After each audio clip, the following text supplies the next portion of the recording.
Welcome to episode 67 of the J Bunny's Music Hub podcast. I'm your host, J Bunny. Well, everybody, joining me today for this episode is Josh Musto and Damien Moffitt, formerly of the bands ShitKill, The Kill, and Netherlands, currently members of the band Trip Villain. It was awesome to get to talk to these guys. You'll hear me mention a bit later on, I kind of discovered their band ShitKill by accident when they were opening for 12 Foot Ninja. It was a great show, and it was a real great conversation to get to talk to these guys about the different bands that they've been in. They're a bit younger than me, so their sort of experience growing up in the metal scene, and also talk to Josh. Those of you that may know Josh's name from when he worked at SiriusXM as Jose Mangin's intern, brought that up because how can you not? It was a great conversation. I think you guys are really going to enjoy it. Without further ado, here's Josh and Damien. What's up, everybody? It is J Bunny. I am here once again at home, once again on Skype. I'm not drinking any Ghost Hawk beer today, but that's because my tummy's a little upset and I'm supposed to be going to work later, so probably not supposed to drink. I'll be there on Saturday, though, and you should definitely check out Ghost Hawk Brewery in Clifton, New Jersey. Fantastic fucking beers. Joining me today from the band Trip Villain and formerly of the band ShitKill, Josh Musto and Damien Moffitt. How's it going, guys? Yo, what's going on? How Thanks are for you? having us. I'm doing well, and I'm glad to have you. I kind of discovered you guys back in the ShitKill days, sort of by accident. You were opening, and I figured out at first I wasn't sure what the show was, but I figured out you guys were opening at the studio at Webster Hall for 12 Foot Ninja. Yes. Yeah, we did that. We did that same show with them twice at the same place. It was awesome. Those are still the best dudes ever.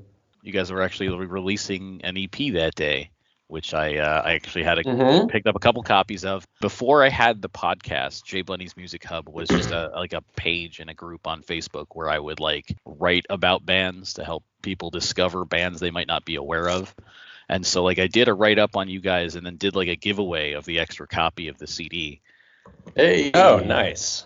But yeah, so that was back in 2014. Can you tell me kind of about your journey in music up to that point? Okay, so basically, in 1993, my parents made love. Yada, yada, yada. I came out. Damien, very similar story, I think. Technically, wouldn't they have made love in 92? No, because I was born in 94. Oh, duh. I thought when I was born. I thought you were born Crazy. in 93 for some reason. No, it must, whatever 9 months before, I want to say April. It was probably April of 93. That shit went down. It's crazy. Inwood, New York, on Seaman Street. Oh yeah. I don't know how much time you got here, Jason, but I can move along a little faster. So yada, yada, yada. Do that. Then Damien and I met in 2003. 9 years old. School. We were 9 years old. And then just started, band after band. What was it? Devolution was the first one. Well, yeah, I mean, I named think after the High on Fire song. The interesting, I feel like my dad was encouraging us to play music together. I don't know, we had a couple friends at school who were sometimes interested in playing their instruments, and I feel like the only outside source of inspiration was definitely my dad at the time. He was trying to get us to keep doing it and rehearse and just play together. Took us to see System of a Down at Ozfest, which was awesome, in 2006. Took us to see High on Fire. Yeah, totally just showed us all the metal, took us to the old Funkadelic Studios when it used to be in Manhattan.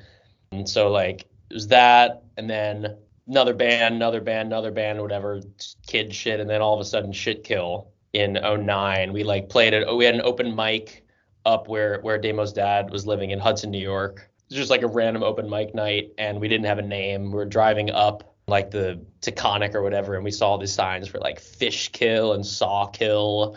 And all Peaks Kill, yeah.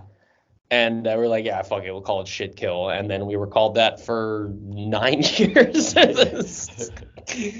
Perhaps too long, but yeah, we got to play some awesome local shows, and it was fun. It was a fun time, ShitKill. Yeah, I remember when I was at that show, I posted on Facebook at the time.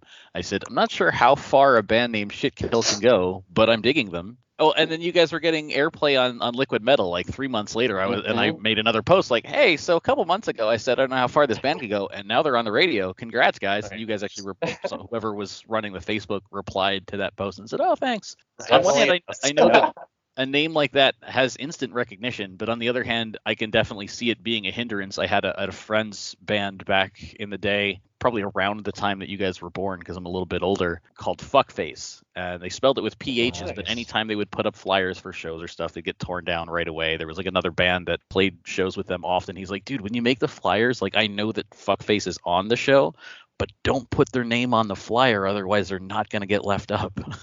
So I was just wondering, like, I know you guys eventually changed the band name, but did you find any specific instances, any direct result of the name of like losing opportunities and what have you? Nothing really specific. The few times that stuck out to me, honestly, weren't even like, this is offensive, so you can't have XYZ. It was more just like people didn't think it was serious. Like we played with Doc Coyle's like cover band he was doing years ago, Rebel Noise Group, and like after the show he came up to me and was just like, dude, you guys are really good and obviously take this shit really seriously. Why are you calling yourself ShitKill? Like I thought you were gonna be like a joke band or like a joke grindcore band. And I was just like, dude, why did you book us then?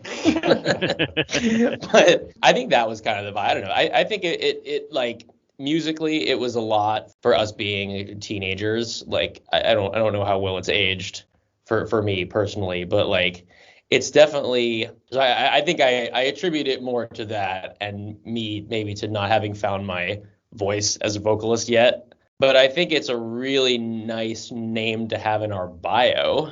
Right, of like, hey, here's this marketable new thing we're doing. And by the way, in case you think we're pussies, our old band was called fucking ShitKill, bro. We're fucking metal. We love fucking Slayer and anal cunt. And yeah, fuck you. Basically. I also kind of feel like, I don't know, more of the difficulty we were facing was like our age more so than anything else. Like I felt like we were having strange, at least in terms for like signing up for, trying to get certain shows or like, there was just a weird disconnect. It was like, certainly when we weren't even 18 yet, but then like, I don't know. I don't think we actually came up against any real issues. I also feel like towards the end of being ShitKill was even more so a time where the walls of like being on the radio and needing to have a professional, not offensive name. Like I kind of feel like those were falling down. Like I feel like today now, especially, it's like even top, like the top 100 radio artists are like swearing in their music. It seems to be a new trend. And honestly, I think not to bring it here, but honestly, I think I would attribute that in large part to Donald Trump for saying shit on CNN so many times. Because now you can I was watching CNN earlier and somebody said bullshit and like nobody blinked an eye. So like that wall has been broken and like profanity is just like not that big a deal anymore. Right. So right. I think maybe this would be the time. Like if not that I would start a band with like a fucked up profane name because like I've been there, done that. But like I feel like that wouldn't be much of a hindrance now. There's ways around it. Right. And nobody really cares. I was surprised even back a bunch of years ago when Korn had that song "Y'all Want a Single" and the chorus was "Y'all Want a Single, say fuck that, fuck that, fuck that," and then they actually released it as a single. Nice. Of course, yeah, it worked out. Breaking down barriers.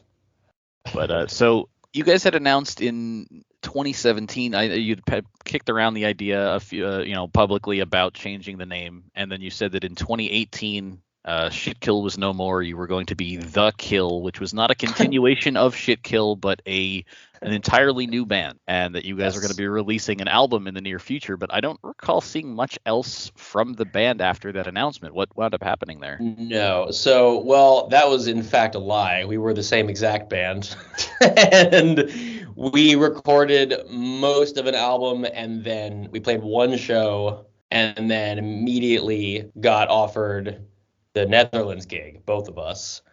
And we were like, all right. We were both huge fans of Netherlands. I'd seen them a bunch, and we're just kind of also just, I don't know, kind of feeling stuck with like what we were doing. So we decided to put that on hiatus for a minute to focus on playing with Netherlands. And that minute turned into 2 years. Yeah, I don't know. I think we had some figuring out to do of like our sound, and All right. yeah, I don't know. I mean, I think we were also just like that. That was like I was living upstate. I had gone to college upstate, so our rehearsal schedules and things were becoming like more of a, I don't know how you would call it. I mean, like I wasn't traveling, but you were traveling, and I think the band sort of like took a transition into being, in a sense, even though I was further away, it was like a more involved project. So like things were taking shape like in the studio at Bard College where I was going, and I was working there, and we were able to work in the studio, but that was almost like, it almost became not an issue, but like, if you're in the studio with unlimited access and you have like a limited set of skills in terms of actually creating music and using a studio, I think we sort of got to this weird point where like we had these songs, and I still really like the songs, but like I think we like worked on them too much, and then it gave it a strange taste in our mouths, and then like at the same time is when that Netherlands offer showed up. So, but I don't know. I see that period for us as like training for this. Yeah, because the whole new, not to jump forward in time, but like we mixed and produced all of the Trip Villain stuff ourselves, and I think for the next album we're going to continue doing that. So like we basically during the Kill period taught ourselves how to do, how to use a DAW, how to mix, how to use a compressor, all that shit. And like Damo was basically in charge of the studio up there. He was like the number 2 at the Bard studio, so he was getting a lot of experience. And we did actually release 2 or 3 songs from that. We just released it under ShitKill on Bandcamp like maybe 6 months ago. Stealth release. Those are 2 songs from those sessions. They were the best check ones. that out. But I only have the stuff from the New Breed EP. I think it's a great EP. We actually, I don't know if you noticed this, we repurposed one riff from the song The New Breed. It's on the last track on the Trip Villain album, Hum. Okay. All right. We stole from ourselves. When you pay homage to yourself. That's right. All right. It's free as long as you're stealing from yourself. So tell me a bit more, because I had not been aware of, I saw the mention of Netherlands in the Trip Villain bio, and you guys were both listed as former members. I'm not really familiar with that band. How did that opportunity come about, and what should I and the listeners know about, that band and its sound and what have you, knowing nothing about it at all? So I saw them a couple of times at St. Vitus opening up for, I don't even remember who it was, Candiria maybe, and like I would just like see them all the time, and like I brought all of the ShitKill boys down to see them play with Moontooth, and all of us like were just like completely transfixed. I saw Netherlands like 15 or 20 times just like at these random shows in Brooklyn from like 13 to 2017 or 18, and became friends with Timo Ellis, who's the main songwriter. It's like kind of a solo project. He has a sort of rotating cast of people, and we were lucky enough to be that for 2 years, to be his rhythm section. But like Timo is a real like total one-man rock band genius type guy who's like literally like the most insane guitar player, the most insane arranger. Like he just like called me one day and was like, yo, like, do I have your permission to offer the drum gig to Damien? And I was like, yeah, sure. And like, by the way, if you need a bass player, lol, hit me up. And he's like, actually, yeah, I do. So we came in and started jamming, and we basically knew all the songs already. It was great. I just love the music. For anybody listening, and for you also, I would suggest get the album Audubon from 2016, Audubon. It is like just like the most brutally concise, thick, groovy, nasty like metal record ever. All right. Yeah, I'll definitely have to check that out. Now, the next thing that I was aware that you were involved in, Josh, was the band Tragedy, a heavy metal tribute to the Bee Gees, which it looks like you joined based on the timeline when you were still with ShitKill. How did that come about? Mm-hmm. I had known those guys for a while. I played in a hardcore band called White Collar Crime for about a year with Rob Pilata, who is the drummer of Tragedy, also formerly of 25 to Life. And another band we were in called Youth Posse supported Tragedy in like 1 or 2 shows in Brooklyn in 2014, and then their singer quit, and they hit me up and just asked if I wanted to play lead guitar and sing and do all that, and it was was fun. It was a fun 6 years with those guys. I did a lot of touring in Europe, in England. Did a lot of really cool stuff. Got to open for Devin Townsend, like a crazy huge festival in France, which was just like the greatest thing I've ever experienced in my entire life. It was good times. But I left the band about 2 months ago, a month ago maybe, just to focus on Trip Villain. Yeah, I gotta say with Tragedy, I was very, although it scratches the itch for me of liking cover songs and liking stuff that's just sort of off the wall. Like that was, I was still surprised because that's some would say somewhat of a niche, and so I was really surprised to see that you guys were like signed to Napalm and touring the world. And it sounds like the question I was going to ask, which you kind of already answered, was how was that to be a part of? Yeah, it was really cool. It's like it's a really well oiled machine when it's rolling. Like I again like taught me so much about touring, about being in a band, about like perfectionism. Like there's so much that goes into that show, and it's meant to seem like it's, off the cuff, jokey, whatever, but it's really like very choreographed. I had to work up a whole set of moves. I had to do a split in the middle. I mean, I was the one that decided to do that, to be a fucking jackass and split my pants every night. But it was really like it taught me a lot about theatrics, and also just about like professionalism and how to tour and how to pack your pedal board on a plane and how to not have diarrhea on the road and shit yourself on stage. Still working on that one, but it was great. They're like the best bunch of dudes ever. I love them. Now you had said that you left to kind of focus more on Trip Villain. How did the idea of Trip Villain, how did that come together? We started, I mean, Damien and I have been, kind of a musical duo forever anyway. So we always knew, like, if we decided to leave Netherlands, we would just do it again, not as ShitKill or like anything we'd done, but like we knew that we had to start something new. So we started writing. We recorded on one Netherlands record up at God City, Kerpeloo's studio. I wasn't there because of COVID, so I did my stuff remotely, but Damo got to go there and record, which was amazing for him. Oh, I'm very yeah. jealous. Very, very jealous. I have never been there. But we did that. We sort of like did a live improv recording of another thing that I think it's still not released. It's going to come out as some sort of EP down the line. But then I really started just like buckling down and writing songs. I kind of didn't for the couple years we were in Netherlands. And then once I started, I was kind of like, okay, I could, submit these riffs and let Timo have his way with them, or I can really like, be the guy with the vision. And I kind of felt protective of my riffs, which I hadn't felt in a long time. So I kind of just knew like it was time for something else.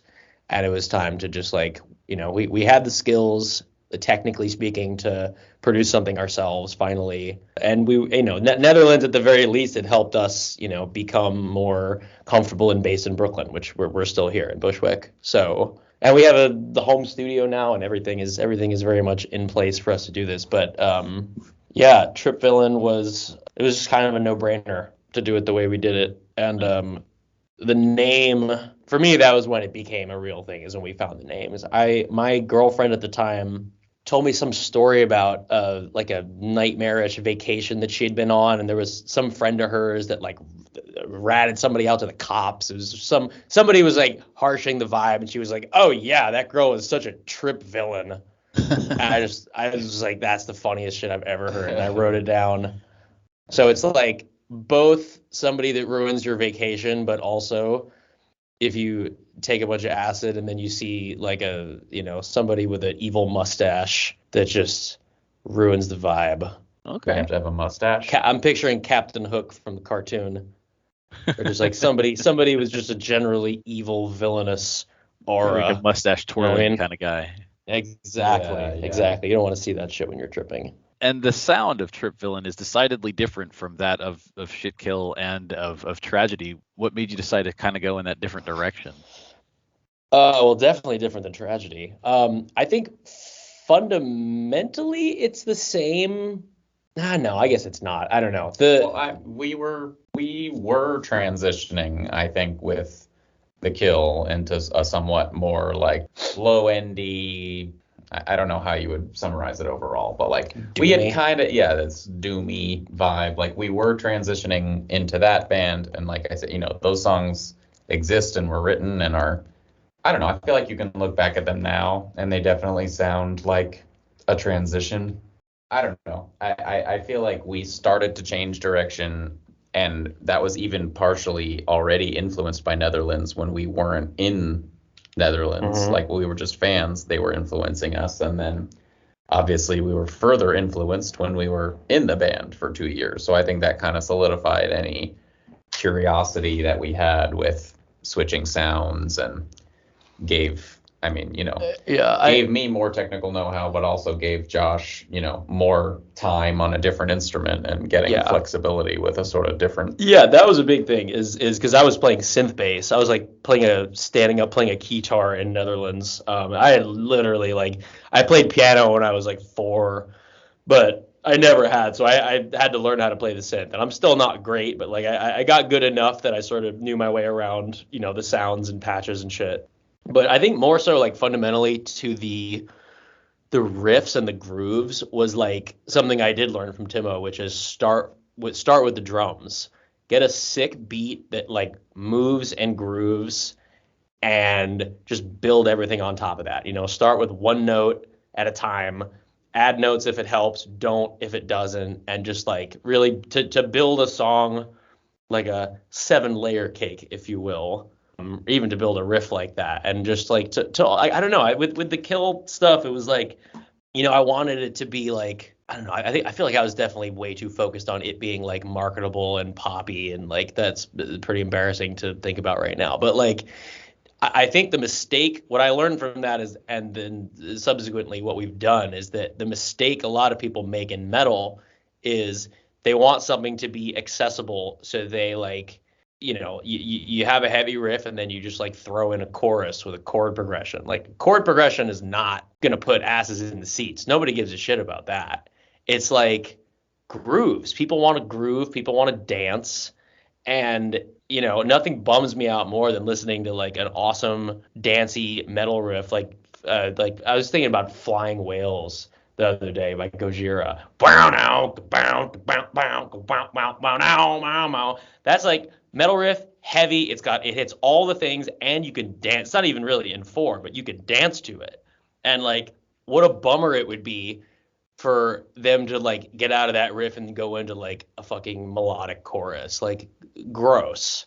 So that was really that's when it clicked for me. It's like, oh, like you can just be really fucking minimalist about it, and it's way heavier if you just give them less but make them dance. And you can like, I don't know, I'm rambling about my groove religion, but I really think you gotta dance, man. No, that's fair. I get that. I'm going to, and don't think I'm doing any podcast there, or at least I haven't asked to. But beginning of April, Jersey, where I'm from, not the town I'm from, but I'm generally in Jersey. They're having the Dark Side of the Con, which is like a 3-day goth industrial music festival in a hotel. And so I foresee there being lots of dancing there based on my time going to QXTs. Yeah, awesome. Sounds fun. Yeah. The orgy's headlining the closing day, so that'll be interesting. Sick. Yeah. Jeez. And then there's an orgy after orgy. Yeah. Well, I mean, everybody does have hotel rooms, so that's certainly a possibility. Yeah. But okay, so one of the question that I ask everybody that's ever been on the show here, and ever will be on the show, is how do you feel about the current state of the music industry? I know before we started recording, I had mentioned purchasing the Bloodywood album, and you guys were like, "Wow, you bought an album," and that's just that is a thing that I do. But most people these days don't do that. They use Spotify or similar services and think that, well, bands make all their money at the shows anyway, so what do we got to buy the music for? And I was just wondering, as musicians and what have you, how you feel about that. We both use Apple Music. I have Spotify also. I don't know. I mean, it's obviously been incredibly fucked up and like not really a viable career path for 99% of people for a long time. So like kind of we didn't even really catch the music. I mean, I feel like Tragedy being able to make money was kind of my last that was a little window into like what the last gasp of the music industry was like. And I think for tribute bands it kind of still has there's still some money left in that sense, but like for original music, yeah, it's obviously totally fucked up and backwards, but I try not to be salty about it because I don't know. I really am very allergic to people sort of poo-pooing the current state of things. Oh man, like it was better back in the day. Like, oh dude, it's all fucked up. It feels very defeatist to me to have that attitude. So like, I don't know. I feel like we're being as strategic as we can through the channels we have. It's obviously hard to make money, but we both have jobs. We both work in sound. I do lights at Brooklyn Bowl, and whatever, support ourselves, make it happen. But I think there is not to get too down on our favorite type of music, but I feel like there is a lot of emphasis still on nostalgia in the metal, not so much the scene, but the business of it. And I've heard people at the top complain about that and then turn right around and pump more money into like getting old bands out on the road and putting out new bands records and throwing a bunch of money at them. And like, I kind of just I don't know. I'm kind of over metal on a corporate level. And I feel like there's a lot of good stuff around us right now, just in the scene. And I mean, I can only really speak to our scene in Bushwick, but like, there's a lot of great heavy music that isn't necessarily metal that's bubbling up, from the bottom, that is influenced by electronic, that's influenced by punk, that's just kind of a mishmash of like heavy, dancey, just like sick riff music. And that gives me a lot of hope. And like, yeah, there's still not a lot of money in it, but I definitely have a pretty optimistic view of where things are headed. And I think that probably involves a lot of money, powerful people in metal, like either going away or taking the L and changing lanes a little bit. I don't know. How do you feel, Damo?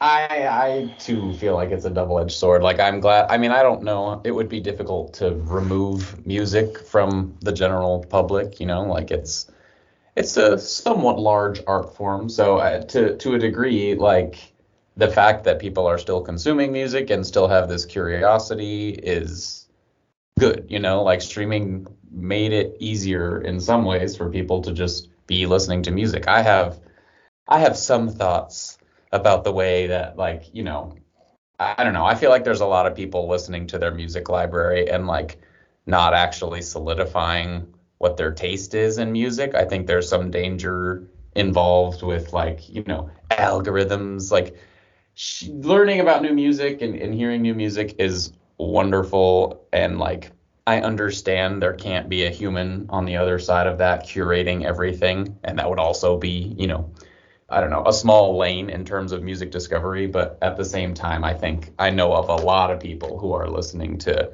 whatever streaming is like recommending and not saving anything, not getting invested in these bands, not even getting invested in their own sort of music taste, which is just like freaky to me, like it's not in my control. But a lot of people, it's like, oh, what do you like about this? I'll kind of like ask and try to get some sense, and like the answer is almost always like, oh, I don't know, it's just fun. Only the cloud knows what they really like. Yeah, and it's like, all right, yeah. So but that type of person without like, yeah, like that casually listening is like obviously not something that we do, but like I feel like without Spotify, that type of person just wouldn't be listening to music at all, or they'd be listening to like the shitty radio or some like I kind of get the feeling that they would be doing the same thing. They would kind of just be hearing music and not engaging with it in a deeper sense, whether that just be like, active listening or going and supporting something. It's kind of like a background. I think it's a background sound. I think we all kind of need to have something going on in the background because everyone has phones and everyone's addicted to like the constant rush of information. So like if you're not playing music in the background, you're probably not engaging whatever back part of your brain is working. Yeah. So people are just like, oh yeah, there's background sound. It's fun. It's nice. That's how I'm feeling about it. And that's about it. Yeah. Right. I think it's good, but I think they need to pay people more. Yeah. Right. Well, that's Obviously. really the biggest concern. And I'm not a musician myself, but I like to say, and it's something that I adopted from the it's like awareness organization called Industry Embers. Buy music or it's buy music. And that can be translated in a way, with the current streaming. Like if the artists aren't getting paid enough to survive, then they're not going to be able to keep making the music that you love. It's strange. I mean, maybe I'm just, I'm devoted to the music world and the music industry, so I'm not as, I don't understand other industries as well, but I'm not sure that I'm familiar with any other industry like taking so much from, an artist or like the creator and really just not paying it back, Yeah. Like it really is just kind of this vacuum of like people making money off of your well, right, stuff. like even also it's better than, think about where we were 15 years ago, where everybody would just torrent everything and you didn't even have stats to look at from it. Like it was so much more like lawless. I feel like at least the necessary evil of Spotify has completely killed pirating music, and at least it can be a useful tool for like a baby band like us that wants to see stats. We can use our Spotify stats and our Apple Music stats for analytics, for like if we're running an ad about something. Like there are very useful things that come with it, other than like fuck you, pay me. Like yes, that goes without saying, but like I do think that pirating was king when we put ShitKill out for the first time, and just dealing with this album release and having all the analytics that Spotify gives us, it's so much better. I would 100% take this moment over 12 years ago or whatever. That's fair enough. What I was going to say in regards to what was said about no other industry really sort of is this way. You look at like when over the last year or two with the pandemic, and they were moving all of these blockbuster movies to streaming services to get them seen, and then you have people like Scarlett Johansson suing the studio, like, hey, that's not the deal we signed. That's not fuck you, pay me, essentially. Like she is still receiving millions of dollars, just not as many millions of dollars as she does. Which I do get it. But the thing with that is that they want they settled, they sorted it out. Like I don't understand why this doesn't happen with music. Well, there can only be one Lars Ulrich. They do also, it's strange. I mean, maybe it's not as unspoken as I think it is, but the bigger bands that are playing on Spotify and or streaming overall are like, they're making money from streams, but they're also making money based on like deals ahead of time. It's not just like, oh yeah, Metallica put out a new album, they got a lot of money from the streams. Like I'm sure they did compared to anybody else, but at the same time, like there's more of a machine going on there, and that can kind of. Maybe we need a wealth cap for streaming royalties. Once you've made over, like the 1% must give back a certain percent to everybody else. Right. So that we can keep the industry going. If you have a deal Daniel with Eck, get in my streaming DMs. Services, but that's you have to put it back inside. Bad. Right. Okay. No, but I understand. No, we like if it benefits us. Seize the piece of production. From Billie Eilish. So I would be remiss, Josh, if I didn't bring up that in addition to being a musician, you also worked at SiriusXM for a bit as Jose Mangin's intern. And I know that you still get mentioned on Into the Trivia Pit from time to time. And I just have to ask, as a fan of that channel, as a fan of those people, like, what was that like? Incredible. It was like the most fun year of my entire life. I mean, I was drunk pretty much the entire time. Thank God I didn't smoke weed back then, because good Lord, being around that man, I love him to pieces, but yeah, he's high 100% of the time. It was great. I got to meet so many of my heroes. Got to just like be, within the gears of that part of the music industry, which is like it's pretty insulated actually from like kind of outside influence, which I think a lot of people don't realize. They think that like Jose is taking a kickback from playing certain bands, or like, you know, if it's his boys, he'll do, but like that's really not it. Like I sat with him pretty much every day in his office. We both were like working on, you know, whatever spreadsheets, and he would just have a stack of CDs that people would just mail him, and we would listen to them. Just pop one in. He'd ask me my opinion. A few times he let me put something on that I dug that he didn't really dig, but like for the most part, it's literally just like, does he dig it? Does he not? And that's completely, or like, does Sean the Butcher dig it? Those guys are like so incredibly hardworking, and it was great. They treated me like family. I wish I could have been there longer. It was the most fun job I've ever had. Yeah, man, when I went to college for radio, and part of the reason I do this is because I didn't get there. And so I figured that at least I have this, at least I can still do what I want to do. Is it a job? No, it's a hobby. It's something I do for fun to help get the word out there about bands that people might not have heard of, or if they give a shit about the backstory, I bring that. But that's what I wanted to do. I went to college for radio. I wanted to work at Sirius. And right before Jose moved away, I ran into him at Wellmont Theater in Jersey. Hell Yeah and Godsmack were playing together. And he's like, dude, we got to get together before I'm gone. I was like, all right, cool. We should definitely do that. So he invited me into the studio. And so I got to see all of that before nice. He was gone. The studio in Midtown? Yeah. He had me come down.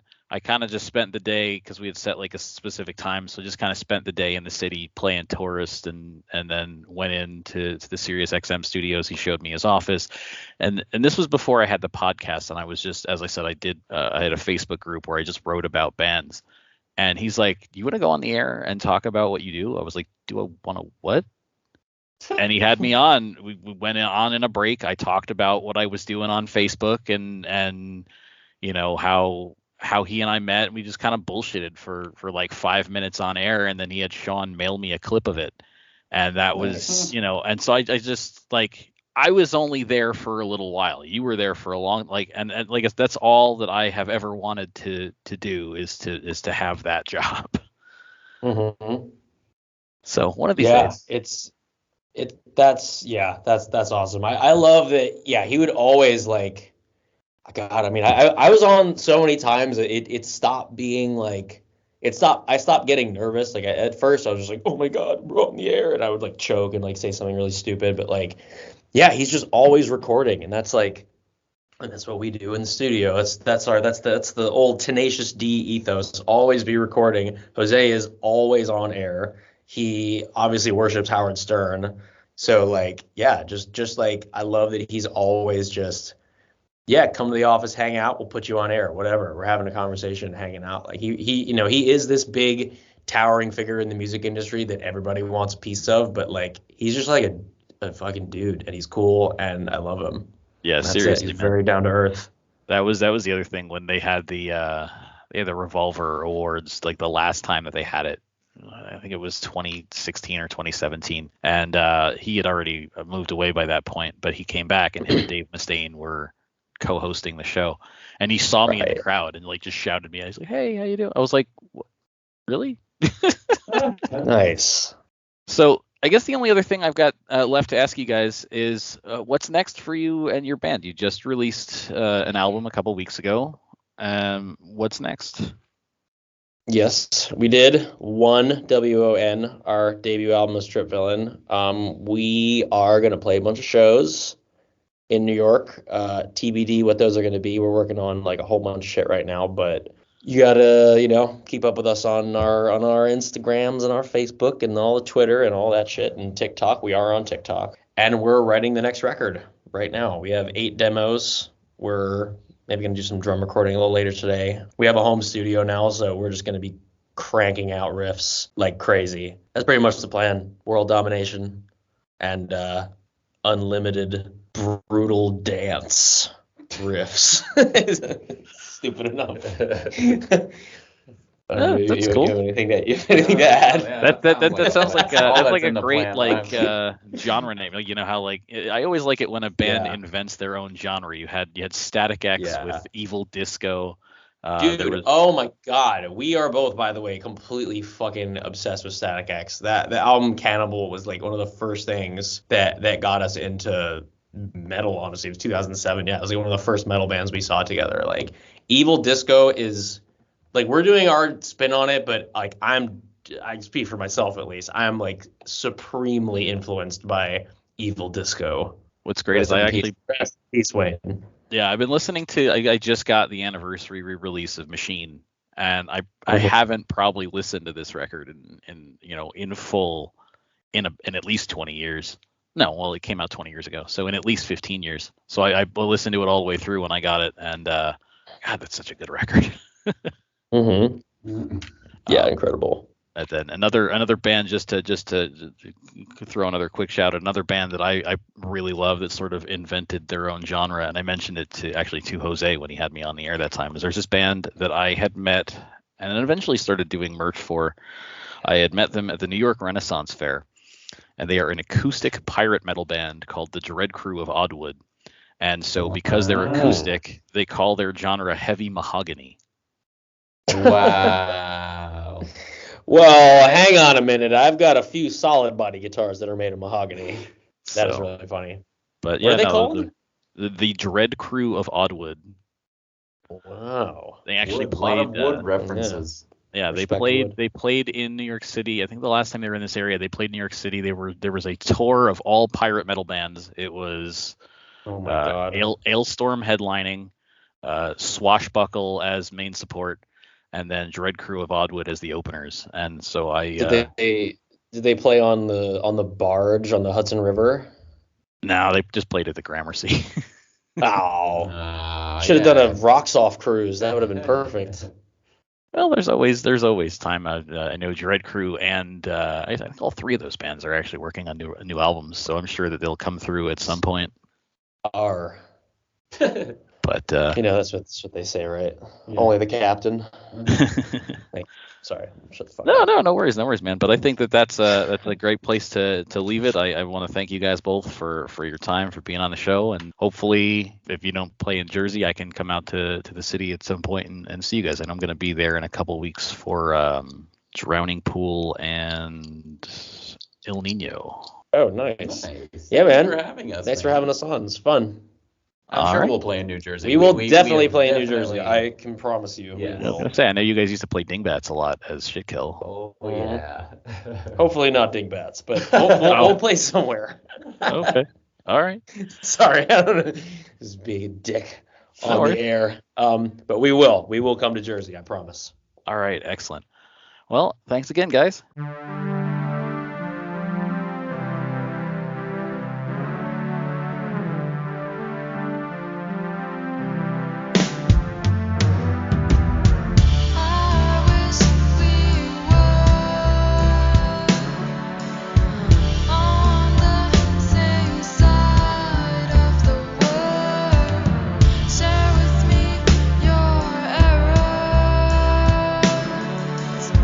Let 'em go.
And from the album One, that was Trip Villain with the song Another Round. I want to thank Josh and Damien for being on the show. You can follow Trip Villain on social media on Facebook at TripVillainBK and on Instagram and Twitter at TripVillain. I know the guys also mentioned they are on TikTok. I don't use TikTok, so I don't know. I can't even. I'm sure if you search them on there, you'll find them, but I couldn't be more specific. I feel like I'm a little old for the TikTok. I don't know. You can also follow J Bunny's Music Hub on Facebook, Twitter, Instagram, and Patreon. Just search J Bunny's Music Hub. And don't forget, although I did mention it earlier in the show, we don't want to forget that if you support music in the way that I do by buying it, to follow Industry Embers on Facebook and Twitter at Industry Embers, and either post or tweet your music purchases with the hashtag BuyMusic, B-U-Y, or it's BuyMusic, B-Y-E. As for what is next for the show, I have a bunch of maybe things coming up in the next week or so. I have two possible interviews. I'm not kind of going to find out if those are happening until the day of the individual concerts. I do have one absolutely definitely confirmed interview, but as always, I'm not going to tell you who it is because anything can change at a moment's notice. I will, as always, post to the social media channels once the interview is recorded, but there is definitely stuff on the horizon. As I mentioned to Damien and Josh in the interview, I am going to be going in a couple of weeks to the dark side of the con. Don't currently have any plans to do any interviews there, but that can always change. I'm definitely going to have my stuff with me just in case. And previous guests on the podcast, Orgy, are going to be headlining the Sunday, so that's going to be fantastic. If you're into, that type of music, you should come check that out. What else? I think that is about it for the time being. Still trying to squeeze these podcasts in as I can between all that life has to throw at me. But, for now, I think that is all I've got for you. I'm going to leave you guys today with another song by Trip Villain from their new album One, which is spelled W-O-N. This is Hum. Until next time, guys.